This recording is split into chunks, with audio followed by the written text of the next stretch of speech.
I used to have things I genuinely looked forward to. Not big things, just small ones. A new episode of something I liked. A book I actually wanted to pick up. A conversation I was curious about. Somewhere along the way, all of that quietly stopped feeling the way it used to. And the weird part is, nothing bad actually happened. Life didn't get harder, I just stopped feeling that small pull toward things, that forward lean. And I spent a long time thinking something was wrong with me. Here's what was actually happening. Your brain runs on a chemical called dopamine, but dopamine isn't really about pleasure. It fires in anticipation of a reward, not during it. It's the feeling of wanting, not having, and your entire motivation system runs on it. Here's the problem. You've been flooding that system for years. Every scroll, every notification, every video that auto-loads before you even decided to watch it, all of it is dopamine.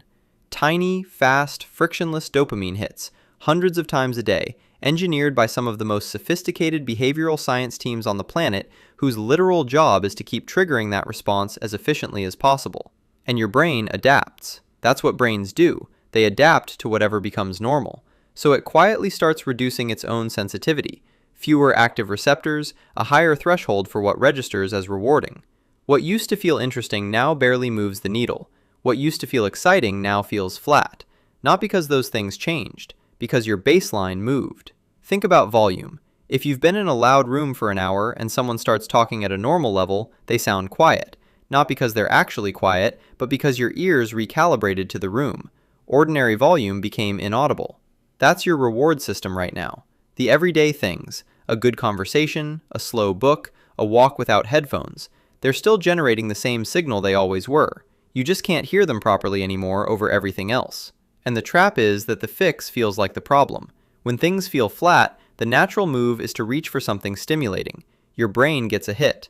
The baseline climbs a little higher. Normal life feels a little flatter. So you reach again.